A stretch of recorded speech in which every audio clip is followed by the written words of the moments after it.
Hi guys, this is your call center agent to Mahilig Kumain. Intro, pasok.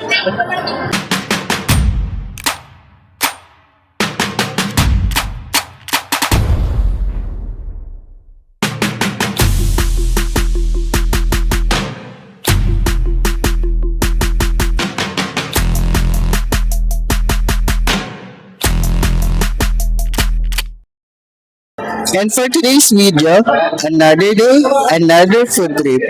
Nandito po tayo ngayon sa Hapag Kabalay, dito sa May Malate, Manila. And another food trip na naman ang ating napuntahan. Ipapakita ko sa inyo yung pagkain nila. Nga pala, buffet style dito. So, maraming choices. So, puro Filipino food yung sinaserve nila. A total of 22 dishes yung sinaserve nila dito.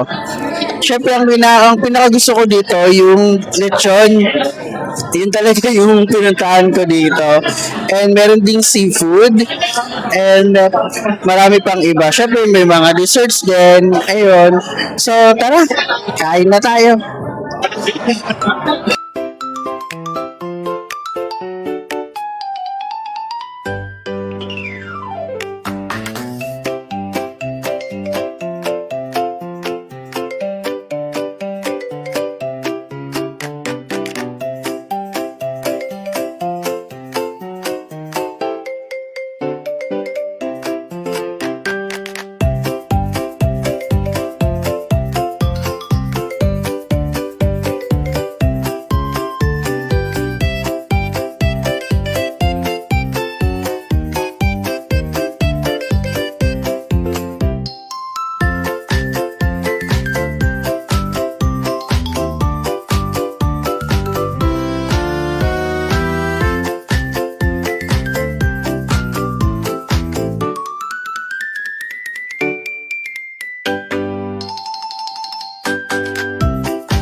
Guys, still nandito pa rin kami sa Hapag sa Balay dito sa Malate, Manila.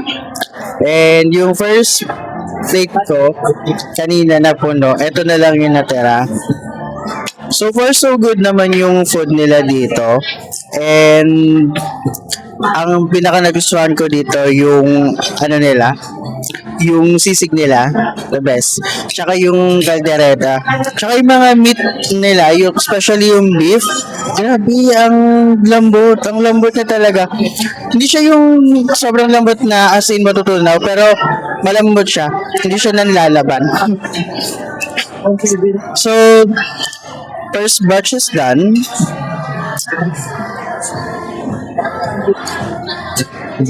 First batch pa lang yan. Meron pa kami second batch, syempre. Susulitin namin yung nandito. Susulitin namin yung bayad namin dito. Ay nga pala, yung per head nila dito is 349 pesos. So, yun. For 2 hours yun. And sulitin natin yung pagkain na ino-offer nila. Yun muna.